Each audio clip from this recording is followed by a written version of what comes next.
Pernah ngerasa ada kiriman santet, telur, pelet, itu yang muncul berseliweran di otak saya karena Assalamualaikum warahmatullahi wabarakatuh. Alhamdulillah sedulur beling dimanapun berada, ketemu lagi sama saya Pandu Gunawan. Dan saya hari ini ditemani Mama Al. Ya.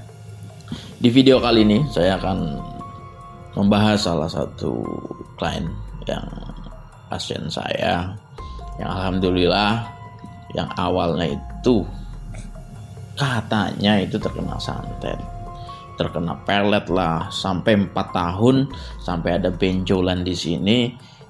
Dan itu bikin kekhawatiran karena sudah diperiksakan kemana-mana dan sudah ditanyakan kemana-mana, itu katanya dipelet, disantet.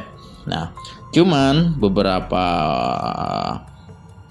waktu pas pertama kali menghubungi saya itu ya seperti itulah, ketakutan yang terjadi pada dirinya sehingga membuat dirinya itu galau atau semakin parah penyakit itu. Awal ngubungi saya itu nggak karuan ngomongnya, pelet dah, saya disantet lah, karena dia sudah tanya ke beberapa orang. Nah, dari situ makanya saya bilang malam itu, tidak ada santet, tidak ada pelet. Kalau kamu mau nurut sama saya, ikuti aturan saya, insya Allah penyakitmu bisa sembuh, bisa normal kembali. Nah, kali ini kita lihat dulu videonya. Videonya dia itu, ini pengakuannya langsung dari orangnya. Ini kita review sama-sama, kita lihat. Nah, Assalamualaikum warahmatullahi wabarakatuh. Saya Rahmi Fauziah, salah satu klien online-nya Mas Pandu Gunawan. Di sini saya mau cerita beberapa hal secara singkat ya. Saya pernah ngerasa ada kiriman santet, telur, pelet, itu yang muncul berseliweran di otak saya karena banyak teman-teman saya ngasih tahu kalau salah satu penyakit yang saya alami itu adalah dari telur dan santet. Saat itu saya ngalami sendawa dalam 4 tahun, itu gak berhenti-berhenti. sendawa Selalu atau itu 100 kali lebih sekali sendawa. Terus ketika mau kiroan, mau nyanyi, itu banyak banget gangguannya. Ya sendawa, ya pokoknya macem-macem. Terus ada benjolan juga di leher yang secara medis sih katanya getah bening.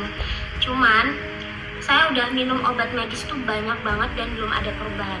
Saat itu saya kenal Mas Pandu itu nemu dari YouTube-nya. Saat itu isinya videonya itu pas Parung sama dukun santet, terus ada di description box itu ada IG-nya dan saya hubungin di situ, curhat banyak hal, akhirnya nemu solusinya, terus minum air ma'u syifa dan alhamdulillah dengan pemaksaan diri yang harus sabar, ngatur emosi, semuanya lah intinya berpikir positif. Alhamdulillah sekarang udah banyak banget perubahan, benjolan udah kempes, pikiran lebih positif dan tentunya aura wajah tuh lebih kelihatan fresh gitu. Kalau aku dandan, kalau aku ngaca itu lebih bagus banget. Pokoknya terima kasih Mas Pandu. Yang mau pesan air ma'u syifa hubungi nomor di bawah ini. Terima kasih, assalamualaikum. nah itu tadi salah satu pengakuan dari Dek Rahma. Dia itu masih muda, terus karena mungkin datang itu udah ada benjolan, terus sering sendawa, sehari itu bisa 100 kali lebih, sedulur, bayangkan. Nah itu tadi, nah ini testimoninya lagi, kita lihat.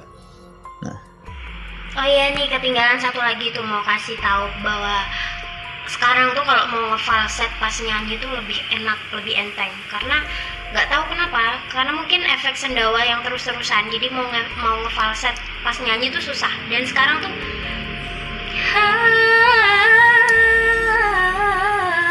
tuh enteng banget gitu loh, nggak ngoyo di tenggorokan, nggak ngoyo di perut, nggak ngoyo. Pokoknya alhamdulillah sendawa aku sembuh. Terima kasih dan insya Allah bakalan berusaha untuk memperbaiki diri lebih baik lagi. Terima kasih.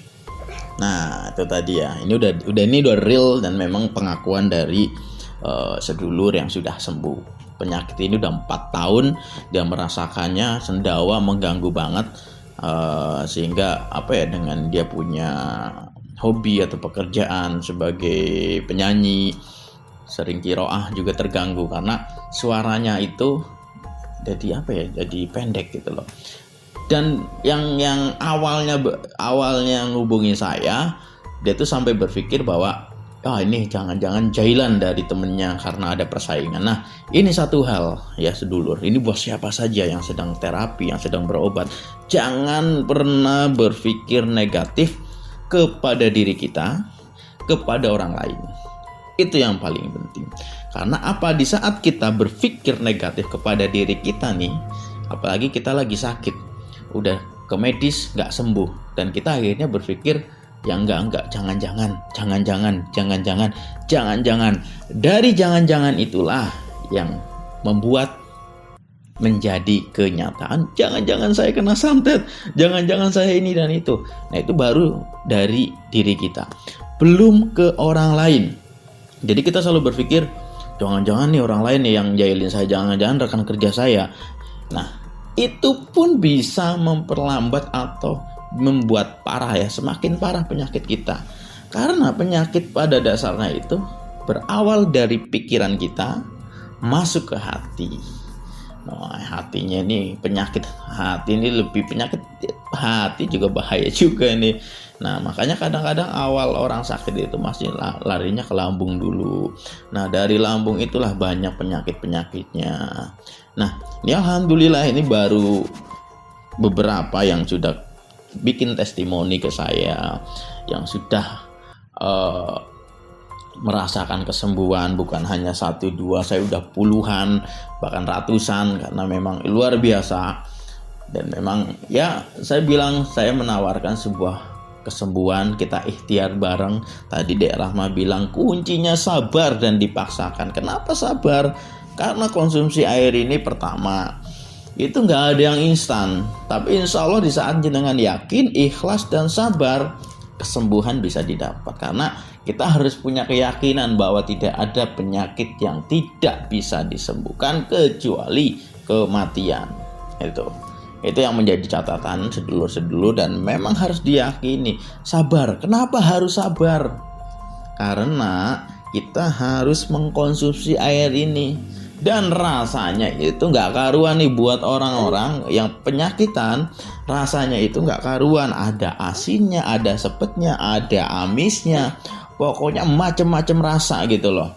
Nah, kenapa harus ikhlas? Ikhlaslah, karena kita memang harus mengikhlaskan, entah itu waktu kita, finansial kita, intinya loss gitu, karena tujuannya ikhlas.